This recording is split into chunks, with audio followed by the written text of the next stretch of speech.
Грчкиот премиер Алексис Ципрас и неговиот главен противник Киријакос Мицотакис веќе се подготвуваат за предвремени избори во почетокот на следниот месец. Ципрас се бори за својот политички опстанок откако неговата Сириза, која во 2015 година триумфално влезе на грчката политичка сцена, изгуби на годинашните локални избори и оние за Европарламентот. The result of the recent elections was very disappointing for Syriza. The government lost approximately 500,000 voters, comparing to September 2005.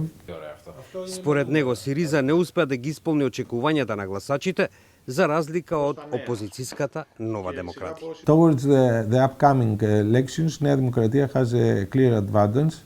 That means that has a distance from the second party approximately 10%, and also has a clear strategy and a strategy which is very attractive for the part of the people that they support Nea Demokratia.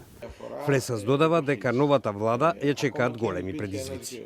The challenges of the new government will be the following. The first is to restore the economy through foreign direct investments, the creation of new jobs, and third is the reduction of the taxation.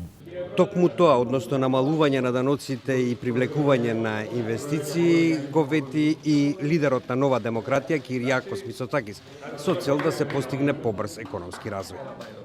Грчката влада пак во минатиот месец воведе известни даночни олеснувања, потек што се сметаше за удар врз воведените мерки за штедење, но тоа не доведе до очекуваниот ефект на изборите за Сириза. Грција излезе од тесниот надзор на доверителите во август минатата година. Колку за подсетување, не пол месец откако 44 годишниот Ципрас дојде на власт во 2015 година, наветувањата против строгите мерки за штетење, беше принуден да побара странска финансиска помош.